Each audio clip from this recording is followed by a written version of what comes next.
Hello everyone, good morning today. Sunday Adelaja here. Welcome for another day to another. I'm actually starting another season today, another series of teaching. I think that was a good finish I had yesterday for the topic of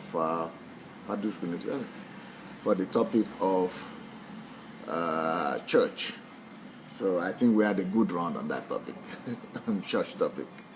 So I'm through now. So I'm starting another series today, which is going to be a series on how to find yourself, on who we are. A lot of people have asked the question, who am I? How do I discover my calling? How do I discover my purpose? Well, so we are starting that series today. Unlike the normal way I've done it before, which is starting on a Monday. Today I'm starting, today like it's Wednesday. Yes. So I'm starting a new series. And this series is on how to discover who you are. How to discover who you are. So it's going to run for a few days or maybe a few weeks, who knows. So I want to help everybody discover who they are, their calling and their purpose. Unfortunately, many Christians today don't know how to discover who they are. They don't know how to discover their calling. Well, that is what this whole week is going to be about.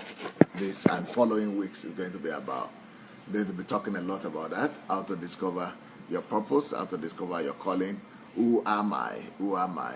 And I just finished translating the book. I've written the book in Russian long time, but the book has just been translated now. So I'm just going to be, what I'm going to be giving you is going to be like maybe 1%. Maybe it's going to be just 1% of that message.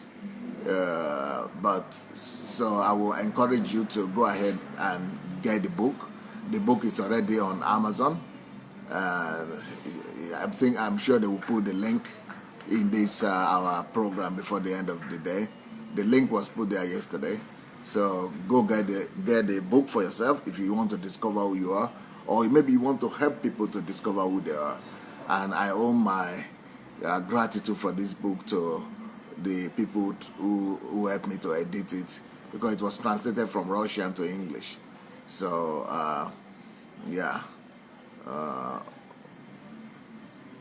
Vanya is a lady that helped me in England to do that. So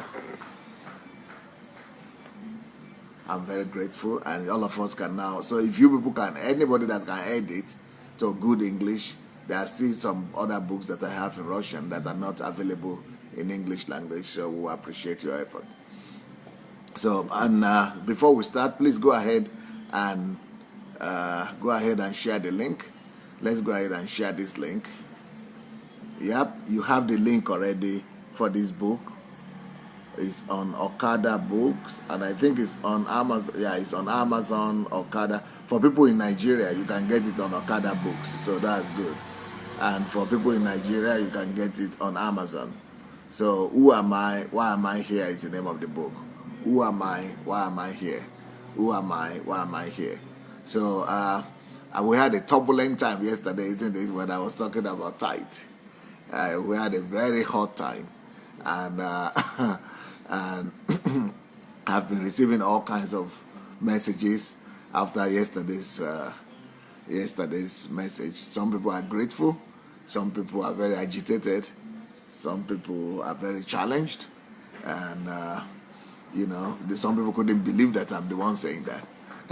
But I said I'm not the one saying it. It's the Bible saying it, and I'm just bringing illumination, and I'm just giving it a platform. I'm broadcasting it. So the truth must be known, and people of God must be set free to live in the truth.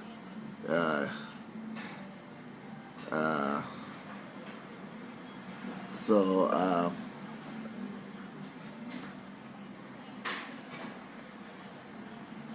so that is interesting. That is an interesting topic, and I hope it has set a lot of people free, and a lot more people will be free. So if you did not watch yesterday's night's message, you might want to go and look for it. But at the end of the day, we are starting another series today. So the series is Who Am I? The series is Who Am I? Okay, let's go. How do you discover who you are? How do you discover your calling? How do you discover who you are? How do you discover your calling? Well, it's not as difficult as we think. To discover your calling is not as difficult as you think. Discovering your calling is just being careful and to pay attention to details. All right, so today I'm going to give you the most important factor to discovering who you are. And that most important factor is that who you are is hidden in you. Who you are is hidden in your natural desires, in your natural inclination. Yeah, that's a better way to put it. All of us have natural inclinations, and those natural inclinations actually are a pointer to who we are, to who we were created to be. Sometimes we think, and actually in my own language, people have a saying that it is when a child is still a kid, when he's still a toddler or is very small, that you could begin to tell who he will become in life. I mean, there is a great wisdom to that adage, to that saying. It says that we will know a child's greatness, or we will know a child's destiny by its inclinations. That is so true. And all of us have inclinations. Those inclinations is not just saying, like we normally say, that's just me, that's just who I am. But it's a pointer, it's a way of God talking to us. You see, many people think that God doesn't talk to them. But really, God talks to us. God speaks to all of us every day, every single day. But the problem is that we are so used to our own ways, and we are so used to our own lifestyle, that we don't believe that it's God talking to us. And sometimes we think that, if God was to speak to us, then God is supposed to speak to us in some more audible or dramatic way. It's because we are looking at the Old Testament, and we normally use that as the parameter on how God should be speaking to us today. But really, it's totally different.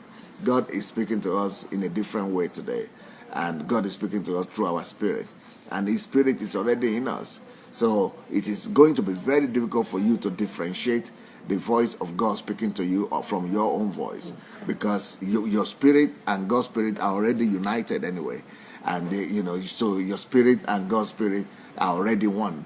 And since you are with God, and even if you are not with God, you have a spirit, and God is spirit. So God is not going to be speaking to you from outside, from your physical ear. God is going to be speaking to you from your heart. So God talks to us from our inner inclinations, from our inner intuition, not from visible or outside sources.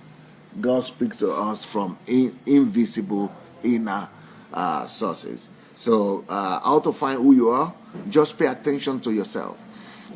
Notice yourself. So the first point, I'm going to be giving a lot of points and a lot of emphasis, a lot of lessons on how God speaks to us. But I have a whole book on it, like I said, and we have started advertising the book on my Facebook page. But on this particular platform right now, I've just put a link for you. You can go to follow the link and get the book. The book is like 200 and something pages book, so you can really go in there. But there is much more broader. The book is much more bigger than just answering the question how to find who you are. The book is also talking about things that are hindering us, and how you could fight your weaknesses and the things that are hindering you to become who you are supposed to become. So how do you find who you are? How do you discover your calling? Well, like I said, Your calling is already buried in you. So if you are observant, you will discover. You will be able to discover who you are and what your calling are, because it's already buried in you. Your calling is buried in every person. The calling of every person is in that person. And like I said, before that person was born into this world, the calling is already in him or her. All of us are already having our callings before we were born into this world. So there is nobody that would, sometimes the way people, Christians, talk about finding your calling and finding your purpose in life, as if we need to find it. That's the way it comes across sometimes, as if we need to look for it. As if, I'm fine, I'm looking for my calling. So how do I know what I'm supposed to do for God? As if, where is it? Where is it? Help me find it. Or some people even pray to God to find out their calling, and they are asking God as if it is now that God is coming up with an answer. As if it is now God is coming up, with something, as if God is just sitting and say, okay, what's your name? Funke? All right, what's your name? Esther? Okay, now Esther, what should I give you? Esther. Okay, let me find something for you to do. Okay, you become an evangelist.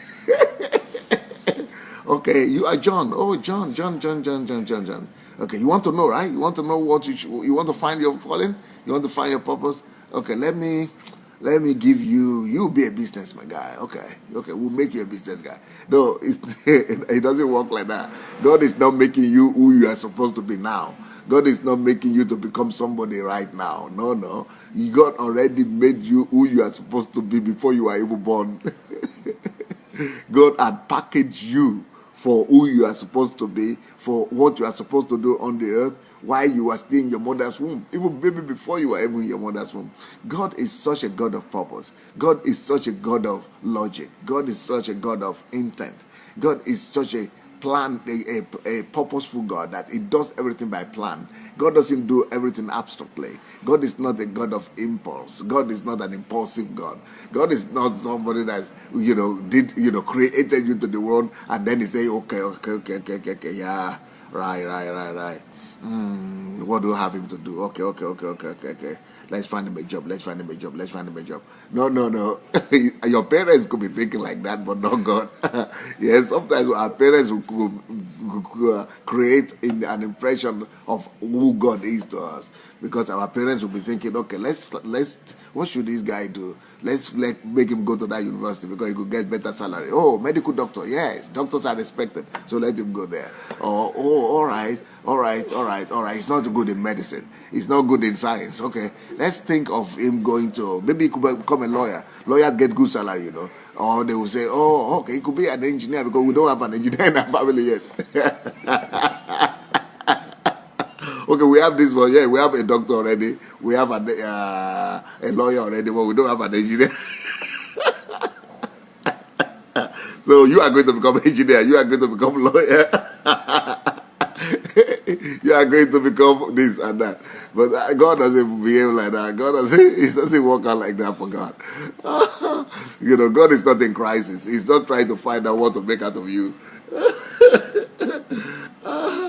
God is not trying to do that.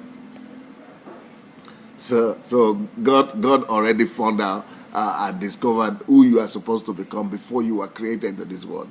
God is such a God of plan. God is such a God of purpose. God is such a God of planned out intent. God is such a God of planned out purpose that before He even created you, before He even made your dad and mom to meet, He already knew what He was going to do for you and what He was going to create you for. Before even your dad and mom met. The way God does it is because He had a plan for you, and because He wanted you to come here to do something for Him, He causes your father and mother to meet. He causes them to meet so that they could mate and create you, because He already had a purpose and He already has an agenda for you. So God is such a God of purposeful agenda, planned out agenda, that you can't believe it how much God is purposeful, intent. So God is not trying to find out something you have to become, or that, okay, you get better salary over there and then you go. These are just very mundane way of thinking. It's only a human being that can think like that, but not God. So God is a God of finished purpose before even everything started. That is why he called himself the Alpha and Omega. And Alpha and Omega means that, he finishes anything before he even begins it. Alpha and Omega in one instance, in 1 second, is finishing before he starts. He finishes and starts at the same time, meaning he finishes something before he even begins it. So before God created you, he had finished the purpose for which he had created you. Which he was going to create you. He had already planned out that purpose. He had planned out the vision, the purpose, the destiny that he had for you, and he wanted you to come and fulfill. So God does not allow anybody to come to this earth without having a purpose or a plan, a mission for them to accomplish. So you already, before you were even born to this world, before your parents even came together, God already had a planned out purpose for you. God already had a planned out mission for you. God already had a work and an assignment for you before you are even born. But how do I know? The question now is, how do you know that plan and that purpose for God? Like I said, so the way it works is this. Since God already had the assignment he wanted you to do before you were even created, so what informs his creation of you is that assignment. So the assignment and the purpose that God had in mind before you were created informed him about the peculiarities and specifications of your creation. And before you were created, he already knew what he wanted you to do. So he created you with that intent in mind. By the way, I just remember that I didn't ask you people to go and share the link. So if you have not shared the link yet, maybe I did, but I can't remember. If you have not shared the link yet, please go ahead and share the link for this message. So go ahead and share the link. Where you are going to share the link, I will read one or two comments. So I'll be reading the comments while you go share the link. Please go share the link so that you don't lose out on anything.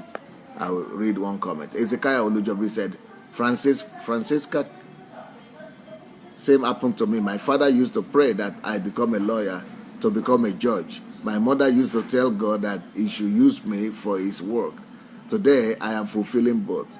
What our parents say in prayer can influence us. Well. That's a little bit different from what I'm saying. It could influence you to find out what God already had for you. Samuel said, your calling is already buried in you. With proper observance, you will realize the things. Yes, that's what I'm saying. You love doing. You realize the thing you love doing with a passion. Something you will gladly do even without payment. Yes. But I'm going to get there. Don't worry. You are going to know by the end of this whole thing. You are going to know for sure what you are created for. Nobody will make a mistake anymore. Francisca Graziano said, Ekaro. Wow, that's my language. He's saying good morning. That's an Italian lady speaking Yoruba language. Pastor Sunday, Ekaro, Pastor Sunday. So true. My inclination, my parents said my calling was to become a nurse or play soccer. Well, God blessed me with doing both. I was indeed blessed. Italy loves you. You are an inspiration. God bless and keep you. Amen. Wow, that's interesting. It means they had an inclination into God's mind, into God's heart. They had a feeling into God's intent in that sense. So if you have shared the link, then let's go back to our teaching. So the way it works is this. Since God already knew what he wanted to make you for, he now packages you in accordance to that intention, to that goal that he wanted you to fulfill. He now packages you in accordance to that mission he wants you to fulfill. So because God knew who he wanted you to be before your mother and father even met, because he knew your purpose, your intention, the assignment he wants you to carry out. So, for example, the person that God, like these comments I just read now, if God wanted somebody to become a footballer in life, he will package him in such a way that he will play football. So he will package his likings, it will pack differently from the person that God wants to become a medical doctor. So if God wants you to become a medical doctor, you are going to use your hands. But if God wants you to become a footballer, you're going to use your legs. So God is going to package you in such a way that as a footballer, you have a natural inclination to do something with your legs. And if God wants you to become a medical doctor, God is going to package you in such a way that you want to do something with your heart or with compassion or your emotions or with your hand. So the packaging will be different from the very beginning. So God packages us in accordance to our purpose. God packages us in accordance to our calling. God packages us so that we might be able to fulfill the intention, the original intention he had before he even created us. Because God creates us for a certain agenda, for a certain purpose, for a certain goal. So his intention that he had in his mind, his purpose that he had in his mind, informs the way you are created, informs the temperament he puts in you. So God puts a particular temperament in you because of the agenda, because of the purpose he has for you in his mind that you should fulfill for him on the earth. So God packages not just your temperament, he packages you together with your talents and abilities, because he knows that talent is what you in particular will need to carry out that particular assignment of mission or goal that he was creating you for. So he will create you and put in you some specific abilities, skills, and inclinations, and temperament, and talent, so that you will run into that. You will walk naturally into that gift or that that area of calling that God is calling you to. But that doesn't really mean that when you are born you will walk into it. That doesn't mean that when you are born you will definitely identify that calling or that gift. It doesn't follow. And the reason it will not work out naturally, it will not follow naturally that you will identify or immediately recognize your calling, is because you have been when we come to the world, we'll come under the influence of our guardians, of our parents, of our schools, of our environment, of our peers. We come under the influence of the surrounding and environment where we grow up in, and that environment sometimes informs us differently. And for example, if you grew up in a family and your parents begin to tell you from the very beginning when you are small that you are going to become a doctor, even though God has called you to become a writer or an engineer or something like that, or a footballer, it will become a crisis for you and for your whole family that you're going to become a footballer when they have been telling you that you are going to become a doctor. So because of those things you have been hearing from the beginning, because of all the word that has been pushing you in one particular direction, it will influence you one way or the other, so much that even though you have some natural inclination, you will begin to doubt your natural inclination. You begin to doubt even if that is from God, and you begin to doubt that maybe you are missing it, and you begin to doubt your abilities, and you even not know how to go. So, and sometimes for those people who are well brought up and who are brought up to respect their elders or to respect their parents, you will just throw away whatever your own thoughts is and embrace the thoughts of your parents and say, well, this is what my parents said. They are the one who gave back to me. They know better what I need. So that could be the problem that is making us to be confused about our callings. So the idea I'm trying to point out to you today is that the number one thing for you to know, the number one point for you to know who you are called to be and what you are supposed to be doing in life depends on what is already buried in you. The thing that informs your calling is what is inside of you, not what happens in your country. Like some people say that what is the profession that is now moving? What is the in profession now? The in thing now is computer. The in thing now is programming. The in thing now is football. The in thing now is this. The in thing, those are outward things. Those are things that are coming from outside, and those are not the things that are supposed to inform you what your calling is. Your calling is actually supposed to be coming from inside of you. Now, David Otori says, can one receive calling from the dream of the night? Oh, yeah. You are not receiving it, like I said. Again, you are not receiving it. The thing is already in you. You are only discovering it. So there is a difference between finding your calling and discovering your calling. When you are finding it, means you have to look for it. And you are normally going to look for it from outside, as if it is coming to you from outside. But really, your calling is not supposed to be coming to you from outside of you. Your calling is not supposed to be coming from outside of you.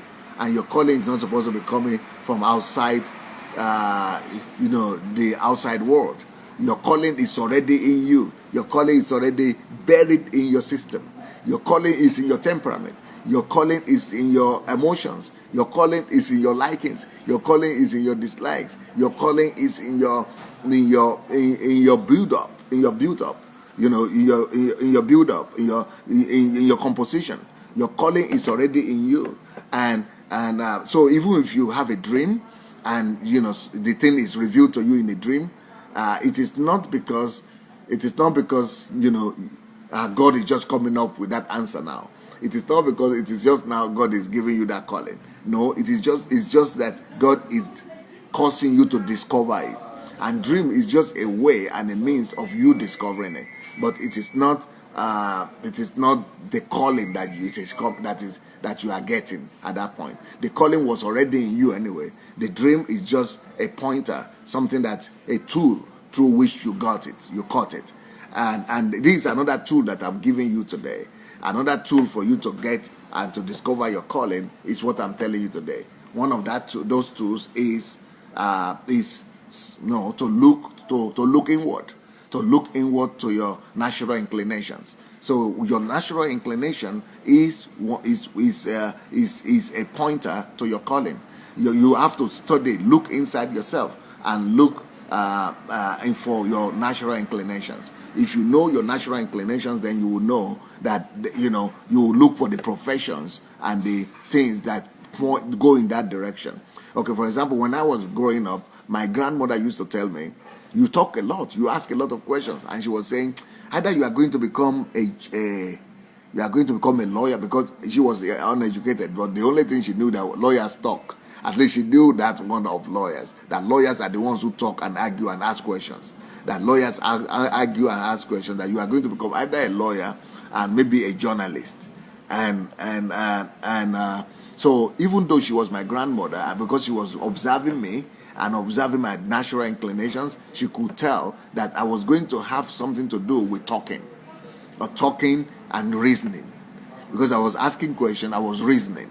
So, but she didn't know that is going to be in form of a preacher, because a preacher has to talk a lot as well, and because in our own denomination where we grew up, we were Anglican. Preachers don't talk a lot; you just read a lot.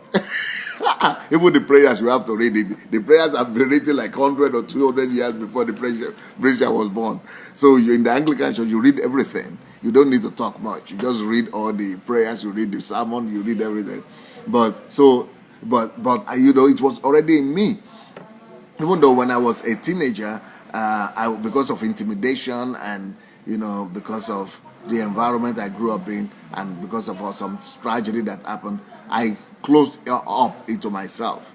But I was not talking much. But when I was smaller, the thing was there that I was supposed to be talking, and my profession and my calling was going to be leading me to talk a lot, or was going to be connected to talking a lot. So which is a natural inclination. Okay, so your natural inclination is the first pointer to your calling, because you are packaged for that calling. So the packaging will tell, the packaging will show, the packaging itself will lead you. The packaging itself will point to who you are supposed to become. So my grandmother, even though she was not educated, but she could tell that my calling in life is going to have something to do with calling and reasoning.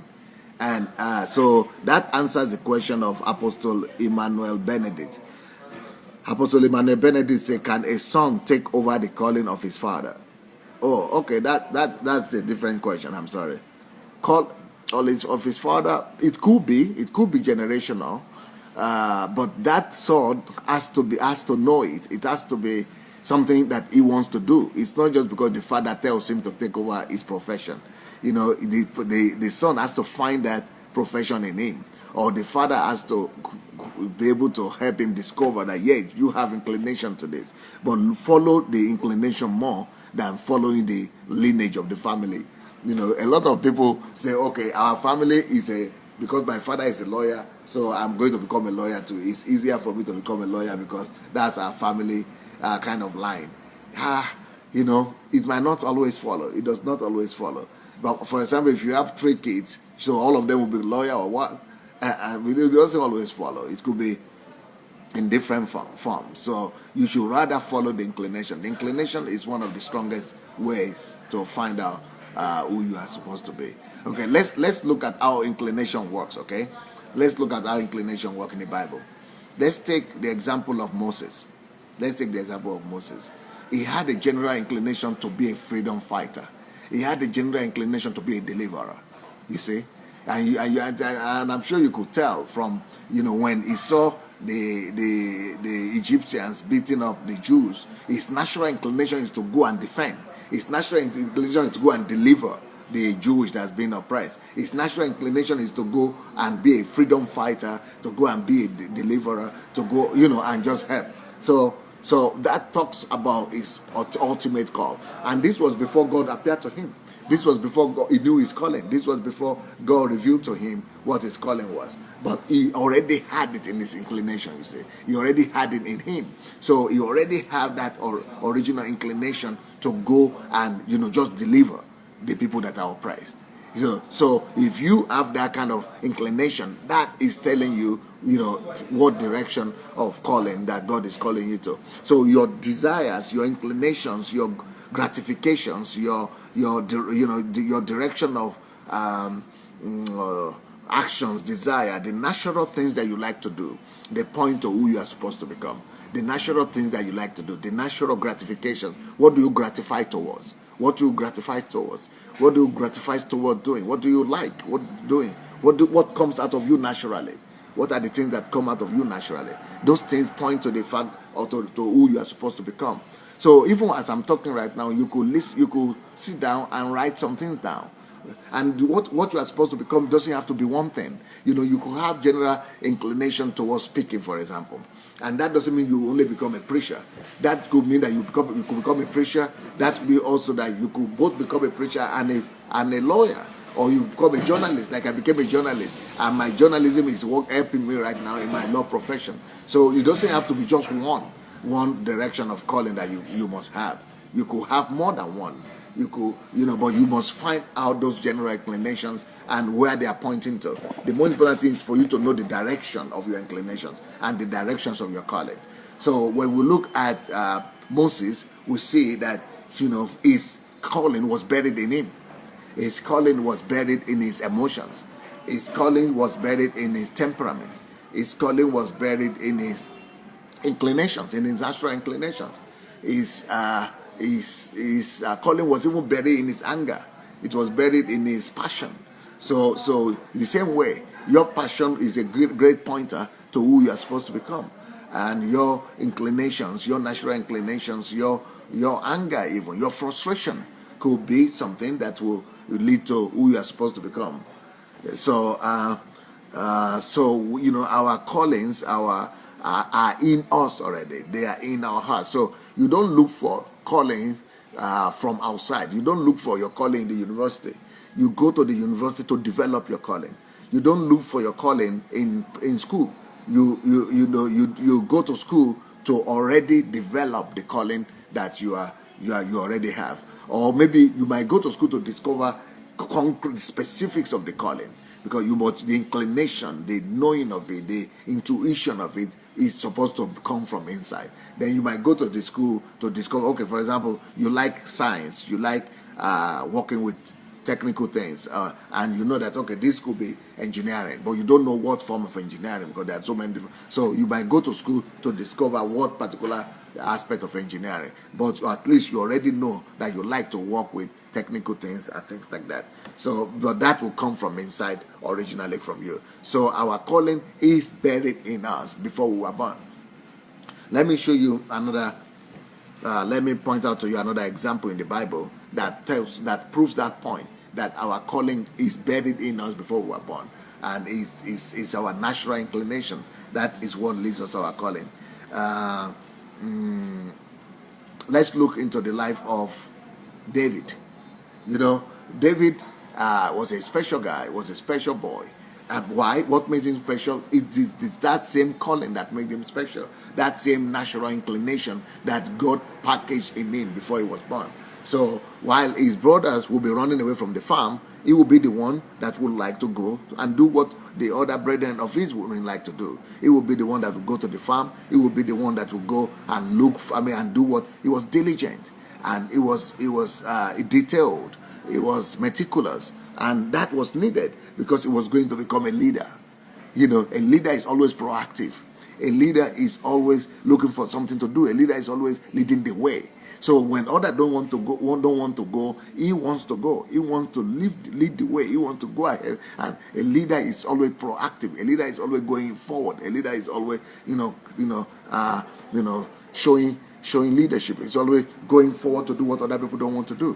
So we saw that in David. So David was born to be a leader, and when they were telling him to go and be carrying something to his brother as a servant, but his leadership came forward because his own duty was supposed to be a servant and just bring something to the people at war and just bring, just deliver the message and turn his back and go. But when he saw a need, and as a leader, the leadership credentials in him naturally came forward. He began to ask, what is happening here?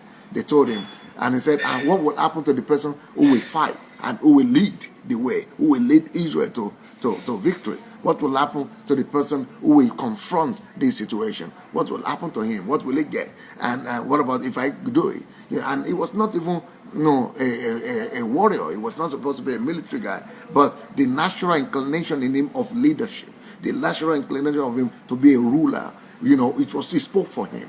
So the same thing, your gift will speak for you. Your gifts are in you, and they are speaking for you. If you listen, if you follow your inner leading, if you listen to your inclinations, if you listen to your intuition, you will discover that your calling is already in you, and you will discover that it's not far-fetched. What you are looking for, abroad, is inside you. What you are looking for overseas is right inside your body. It's inside your pocket. It's right there inside your intuition. So we have, all of us have a calling, and we don't have to look for that calling from somewhere or going, some people are going to seminars, from one seminar to the other, to just look for what their callings are or what God wants them to be. But really, their callings are inside of them. And if you go to a seminar, go and listen to my kind of seminar. This teaching needs to be multiplied. If you have not shared this link, I will encourage you to go share this link, because people need to know this thing. And this is just part one. This is just 1 point. I'm going to give you like 30 points of how you are going to know what your callings are. So your natural inclination is the pointer to what you are called to be, or what God created you to be. God has already appointed you for a purpose before you were born. God has already created you to become somebody, and He already identified that calling even before you were conceived in your mother's womb. So, a case in study is, like I said, the case of David. And why was he fighting all those people all those bear, lion? Why was he fighting the lion? Why was he fighting the bear in the forest? Because there was leadership. He would not run away. A leader is not a runner. A leader is not a quitter. A leader will not run away when he sees a crisis. A leader will confront a crisis. A leader will confront a challenge. A leader will come face to face with the challenges of his age. So when the bear was coming, he was not running away. He was going to confront the bear and bring out back victory. He was going to become a leader of a whole nation. The father couldn't get the other brethren to go after the sheep, to go and become a shepherd. But he naturally was going after the sheep to go and shepherd the sheep. Why? Because he was going to shepherd the nation one day. He was going to shepherd the nation one day.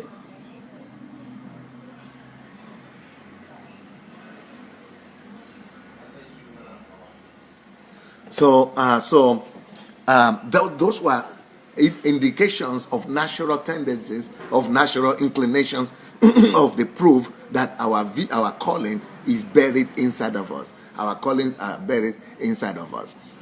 And other examples, examples are all over the Bible that we can discover who we are. Every one of us can discover your calling in a day, in a few minutes. If you sit down, listen to yourself, study yourself, study your natural tendencies, study your natural inclinations, study the things that come out of you naturally, study the things that you gravitate towards naturally, look inside yourself and find out what are the things that I like to do. So, like I said, I have a book. You have my book. The link for my book is on this program.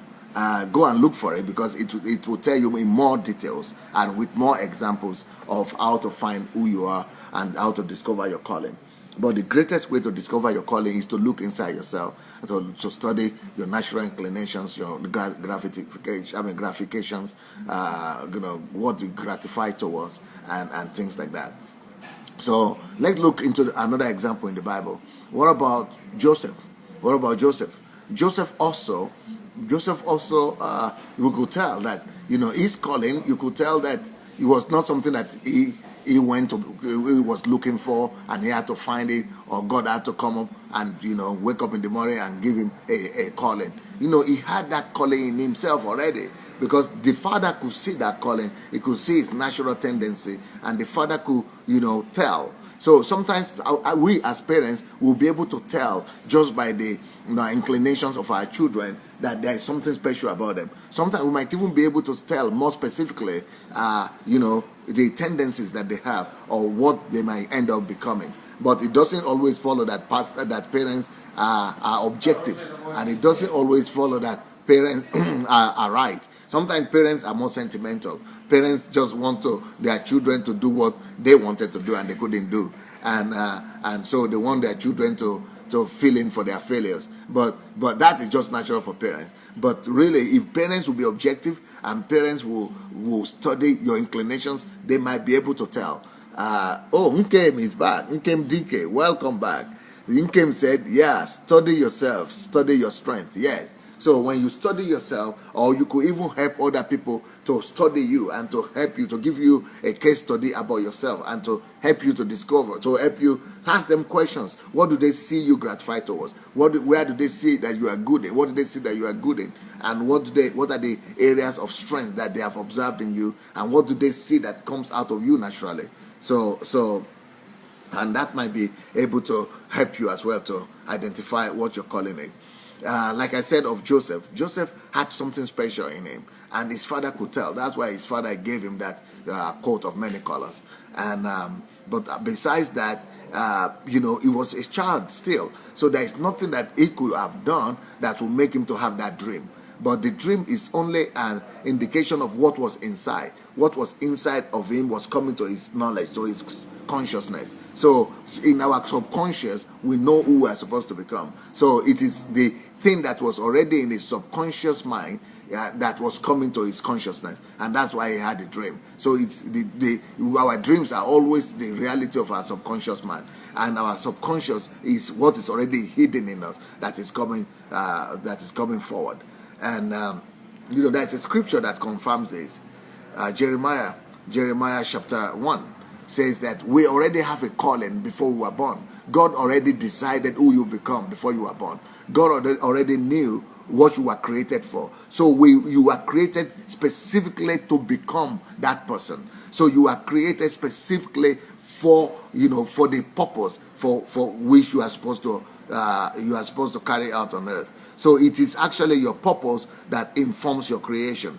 it is your purpose that inform your creation. It is because God knows that you are supposed to become a pastor. That is why it made you to go through, to have that kind of passion, to have that kind of compassion for people. God knows that you are going to become a pastor. That's why he gave you maybe that desire to be able to speak and to be able to think the way you are thinking. Or because he knows that you are going to become an engineer, that's why he packaged you with the desire to like technical things and to like science and to like to create something or to come up with something. So it is because he wanted you. He had already determined your calling. He already knew who you are going to become, and it is actually your calling that decided your design.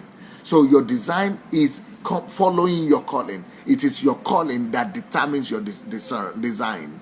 Your calling determines your design. Your calling is what determines your design. Actually, I should say it differently. Your calling determines your creation. Your calling determines your packaging. God always decides who you are going to become before he starts creating you. God has decided who you will become before he even started your process of creation. So if you are a nurse, for example, God already knew that you are going to become a nurse, and that is going to become your life calling before he even created you. So he now puts in you some specifications and some abilities, some feelings, some temperament, some emotions, some likings and dislikes, some talents and some abilities that now should point you and make you to be able to carry out that assignment as a nurse. So your purpose precedes creation. So your purpose actually preceded your creation. Purpose precedes creation. So you are created now to fall in line to your purpose, with your purpose. You are created to now line up with the purpose that was already predetermined for you. So the scripture that confirms this is Jeremiah chapter 1. Jeremiah chapter 1, verse 5. Jeremiah chapter 1, verse 5 says, "Before I formed you in the womb," even before you were formed in the womb, "I knew you." Before you were born, I sanctified you. I ordained you a prophet to the nations before you were born. So why, before you were in your mother's womb, God already knew who he wanted you to become. And while you are still before you are even born, he already predetermined your calling. So in the case of Jeremiah, he already ordained him even. Ordaining is anointing him for something. He already anointed him to become a prophet to the nations while he was still in his mother's womb. So it's the same with all of us. So none of us is created just to become, to just bear children, or to just sleep with a man and be having children. That's not your creation, that's not your purpose. You have a purpose greater than that. Those are biological, things, natural things that happens, like just biological tendencies. Those are not eternal purposes. God creates every one of us for eternal purposes apart from natural physical things. And that eternal purpose is supposed to have some consequences on earth and in heaven when you die. Because it is that thing that now determines your reward in heaven, what you are created for. So some people are now worried and say, "Oh, I'm not married," or "I'm single." It shouldn't bother you at all. It shouldn't even bother you. If it's part of God's plan for you, if it's one of the things that you have to do, it will come naturally. You don't even need to look for husbands. You don't even need to look for wife or something like that. It will come to you naturally. But you should rather be looking for what you are created to become. You should rather be looking for what God he had in his mind before you were created. What he saw in your creation before you are formed in your mother's womb. You are supposed to be concerned about what is the challenge that God wanted you to resolve on the earth for which he created you. You are supposed, because every one of us, God already saw the problem and the challenge that we must resolve on the earth before we were created. So God saw a particular problem on the earth. God saw a particular situation on the earth that you must address. And that is why he decided that your mother and father should mate and that you should be created. He decided that you will be created. You will come to the earth to address that particular situation that he saw. So God was seeing a situation, God was seeing a problem, God was seeing a circumstance that he needed somebody to address, and as a result of that, he went to create you as an answer to that particular problem before you were created. So you are a creation. You are created for a purpose. You are packaged for a solution. You are packaged to address this particular situation here on the earth. That is what happened. That's what we saw with Moses, you see.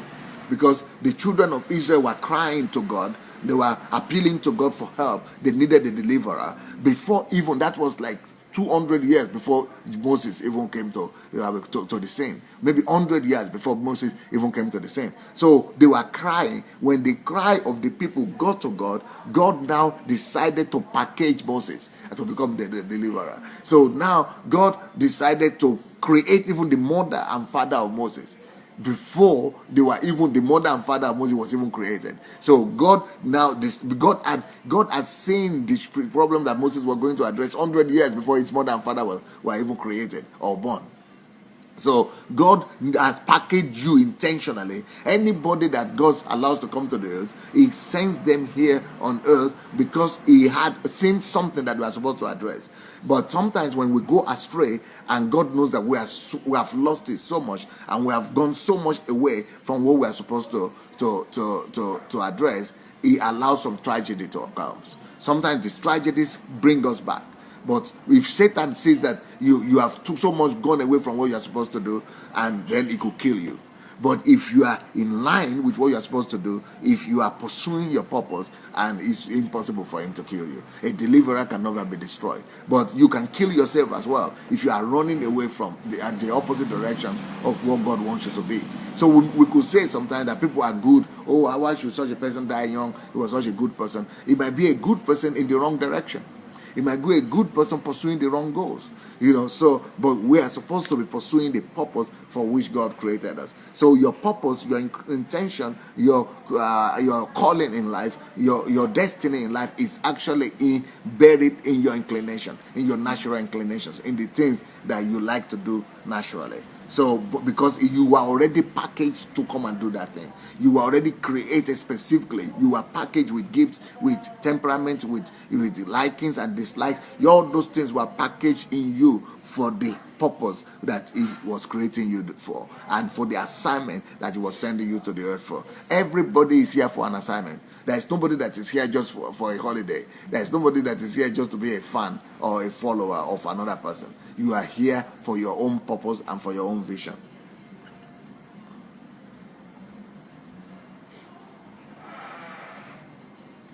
Well, friends, I see that my time is coming to an end already, so I want to challenge you to go and share this link. Please go and look for your share button and share the link for this message. And I want to also hear from you your thinking and your conclusions and your lessons. What are the lessons you are taking for yourself from this message? So go ahead and write what your questions are, what your conclusions are, or what your lessons are. So as you are writing your lessons and your conclusions, if you have not shared the link, go ahead and share the link also, and I'll be reading what you are writing.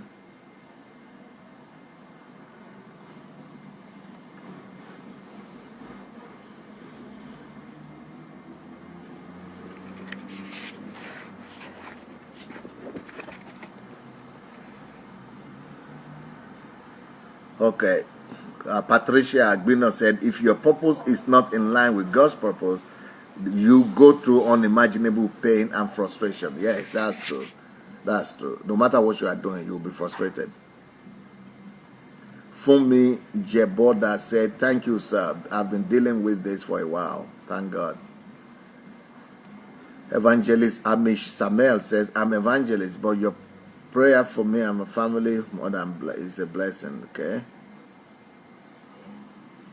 Ezekiah Olujobi said, you are very correct, sir. I ran into crisis in my life.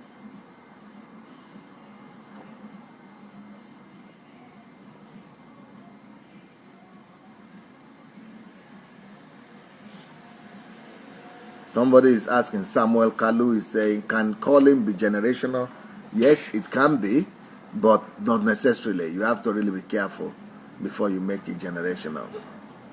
Eric Lindu says, yes, we just have to discover our calling, not to find it, because it is already in us. Our calling is inbuilt in us. Yes. Joe Olufemi said, very correct. Your calling is innate. I caught that.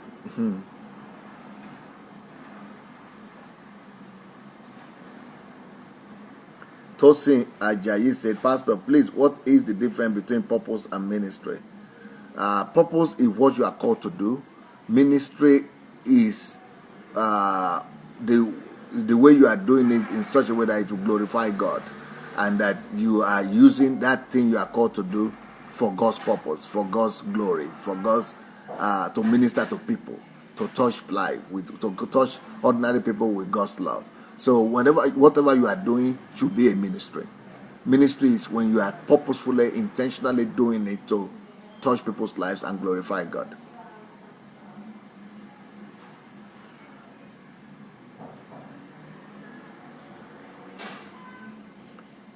James Son said, good morning, Pastor Sunday. At the devotion with my family this morning, I told them that we need further and applied Christianity. What you are teaching now on calling and purpose is truly applied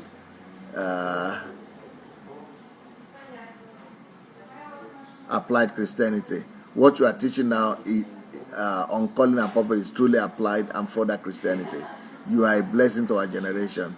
You have us Nigerians really proud. May the Lord engrace you more and more and more from Abuja, Nigeria. Thank you so much.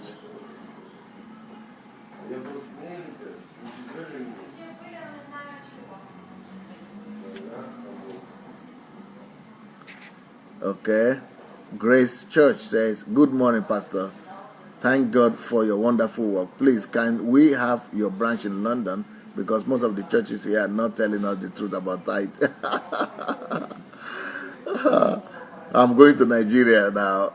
Asumuga Christian say, what if you found yourself doing one particular skill, not actually that you discover it as your calling, but due to the situation of things as of that time? Can that person develop it as a purpose if he or she loves doing it? Yeah, you can still develop skills. Apart from your calling, you can still have your hobbies or your likings or your skills that you develop or things you just like doing. But that shouldn't stop you from going ahead to look for your real calling and to discover what you are really made for. So still go ahead and develop that thing you have, and you can be multi-talented and discover many skills and use them for the good of God and the glory of people, and for the good of people and glory of God. Jami Sola Pajo said, I'm listening to your message right now. God bless you, Dr. Sunday Adelaja. Okoro Irene said, beautiful message. Felista Leonard, great word, sir.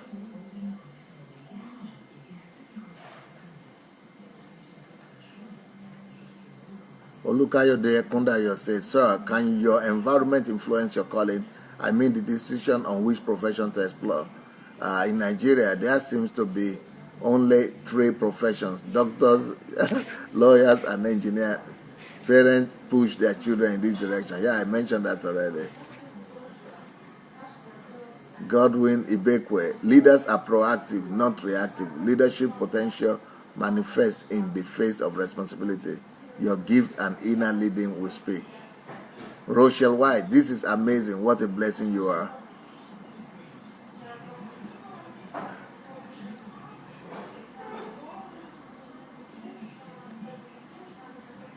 Ikeshuku Nwadiashi says, your passions, your likes and dislikes, the problems you like to solve, the need you yearn to meet, all these are pointers to your assignment on earth. Yes.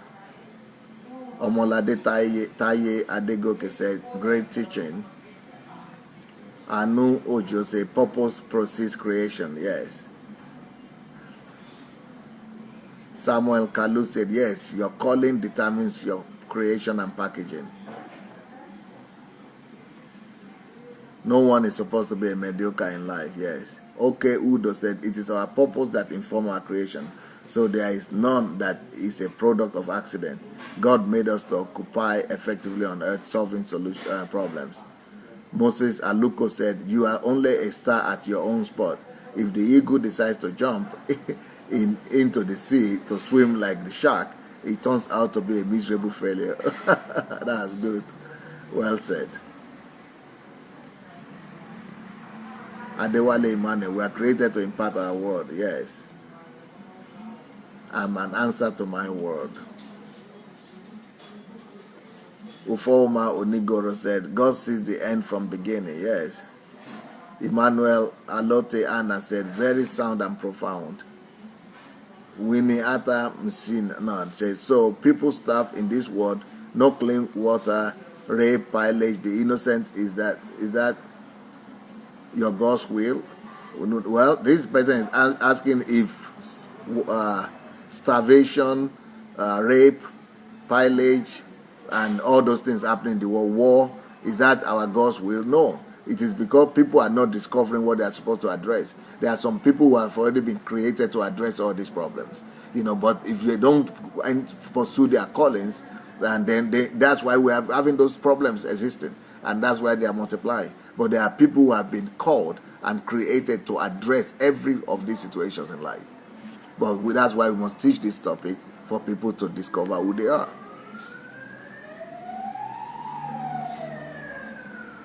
Simon Allen says, should a pastor also have a full-time job on the side? Yes, before he becomes independent, before the church will be able to sustain him, yes, he should have, definitely.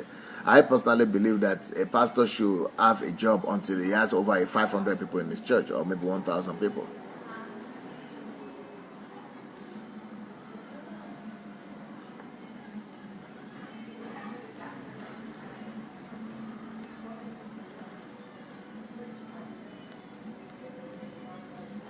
Nikki Christian said, thank you so much, Pastor Sunday, for this topic. My story was direct. I believe my story was different. I believe if I had studied engineering, my dad wanted me to do, then I guess I would not be fulfilling my God-given gift and calling. Yeah, a lot of parents lead their children astray.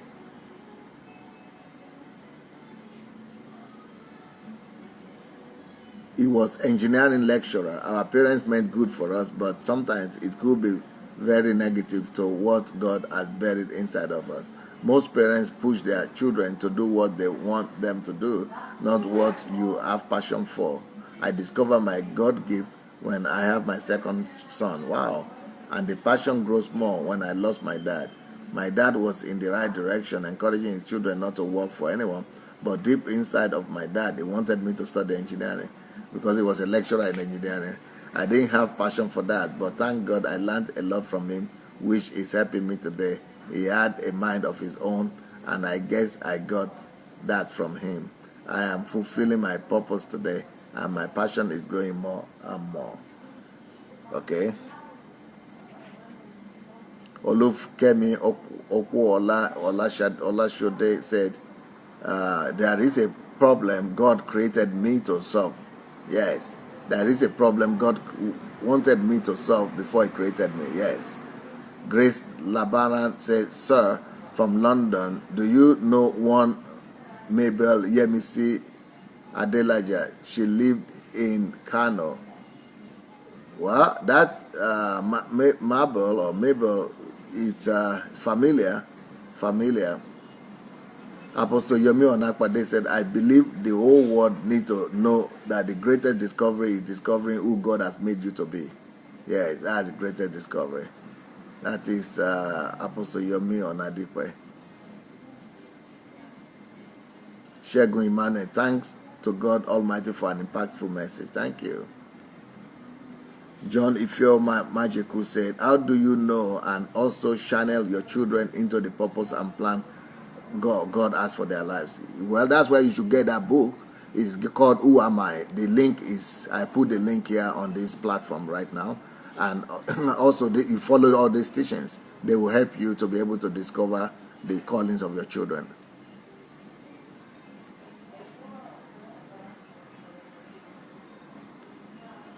Omotosho Tokwe Joseph, we are not designed for ourselves alone, but for meeting the needs of humanity. I love your lifestyle, sir. You are living for people, sir. God bless you, sir. Ojo Puelumi says is more like the design of a car. A car is designed to move on land. When it moves on water, it falters. Your purpose is so natural. You flow. You just flow. Yeah, that's so true.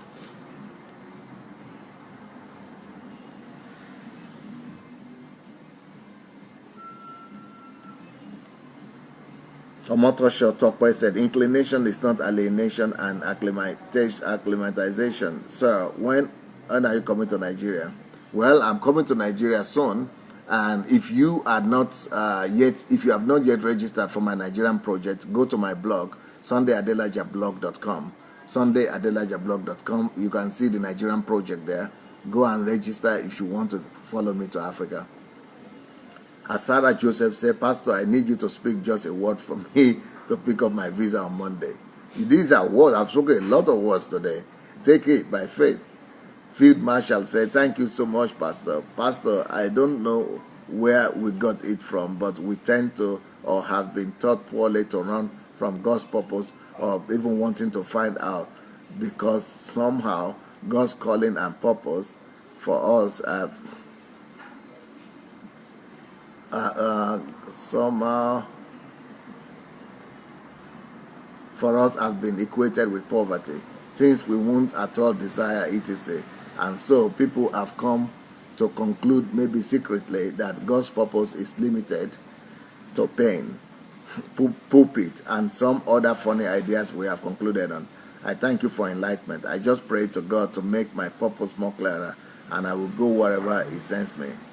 Because you have inspired me now to excitedly want to do whatever it is God created me to do.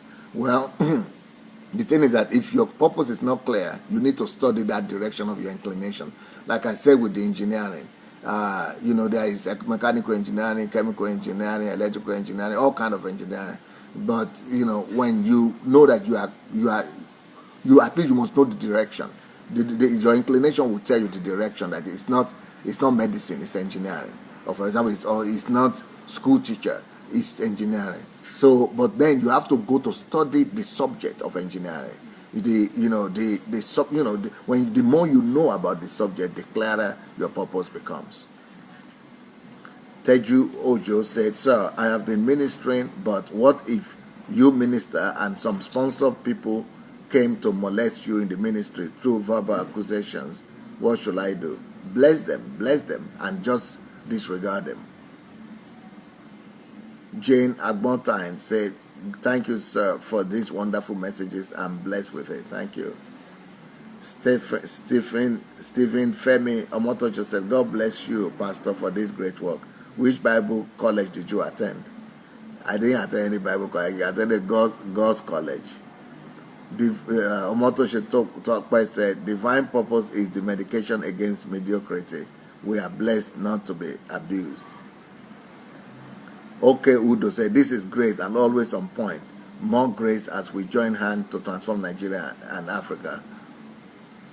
L. Vigil Otito Morgan Ibekwe, what if the people around you and in charge of you have failed to realize you have a vision for yourself and limit you? Well, you speak for yourself. Decide your own destiny. Don't leave it in the hands of other people.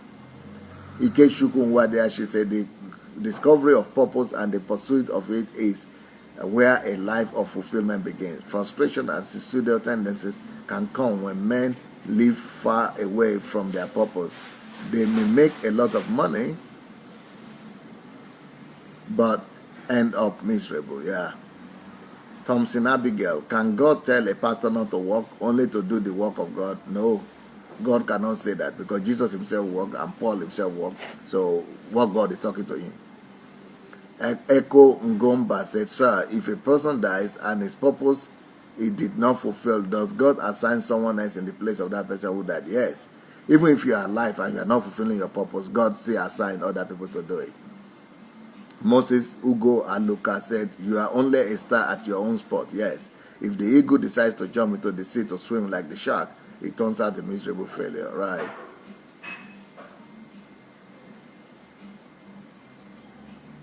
Rob Ruggiano said, next level, share. I ask nothing more than for us all to realize the definition of who we are. That is all that matters. One's road will only be clear when one refuses the noise coming from other places. Taiwo Buraimo said, can God tell you to leave all and go for your calling, working in his vineyard? No, he doesn't ask you to leave all. You can be working in his vineyard and doing things for him and still be doing other things. Marshall Esong said, what a timely message. I'm actually watching with my girls right now and talking about it. I'm looking forward to more about this topic. Thank you. Thank you too. So you have my ad here, an announcement of my book. You can get the book on Amazon, on Okada Books for those in Africa. So it's called Who Am I? Why Am I Here? How to Discover Your Purpose and Calling in Life. All right, everybody. We have a nice time with you. I will continue the topic of how to discover who you are tomorrow. Tonight. We'll see you tonight. God bless you. Have a wonderful day. Bye.